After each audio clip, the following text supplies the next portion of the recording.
Took the jabs group back in 1994 because our youngest son Robert had suffered severe brain damage following the MMR vaccine. He'd had a massive seizure that had led to long-term damage, and while we were in hospitals we kept meeting other parents who were saying the same thing, that their children had stopped walking, had suffered seizures, and so we felt this was more than a coincidence. We took it to our MP, we took it to the Community Health Council, and jabs was born. And here we are, 24 years later, still battling on. We've actually had a vaccine damage award for our son, but it took us 18 years to get it. But we finally got an official acknowledgement from the Department of Works and Pensions, with a government body, that my son was severely brain damaged as a result of the MMR.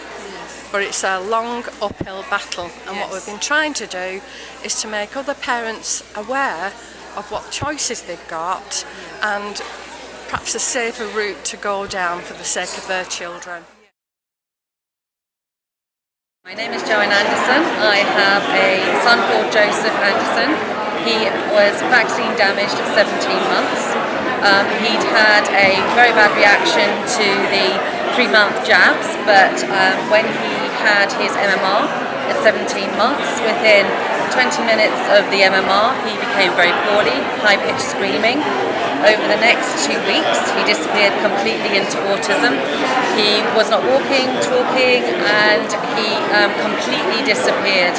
He had been a fully functioning child who had been assessed by a panel of doctors at the age of 15 months as atypical, and 2 months later, after the MMR vaccine, he disappeared completely within 2 weeks.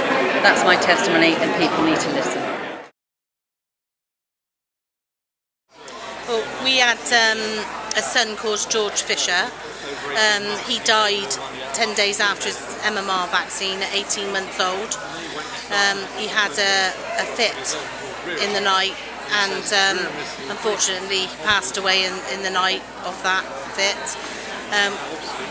It was in 2006, so we've done a lot of research from, for a long time. Well, my husband actually, Chris, does a lot of the reading and the research into it, and we're shocked on what we find, that it was the vaccine that ended his life, without a shadow of a doubt. The vaccine caused it.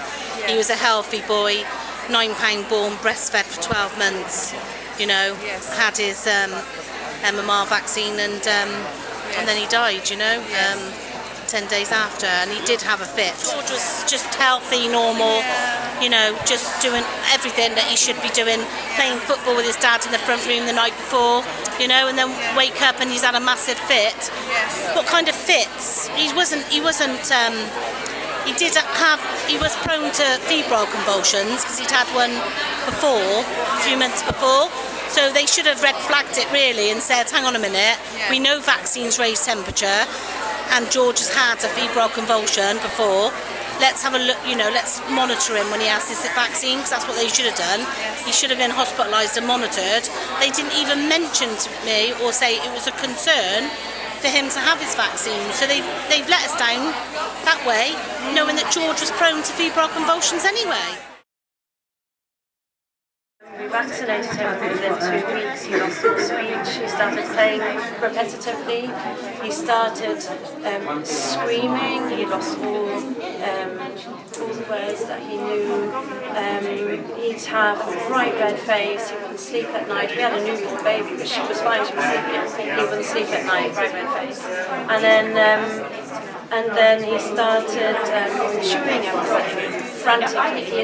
He chew our furniture. We had furniture that had indents of a baby's teeth in it. Wooden furniture, real wooden furniture, because he was in so much pain. And he started to have 12 movements a day, explosions. It was just a complete nightmare, and we completely lost our child.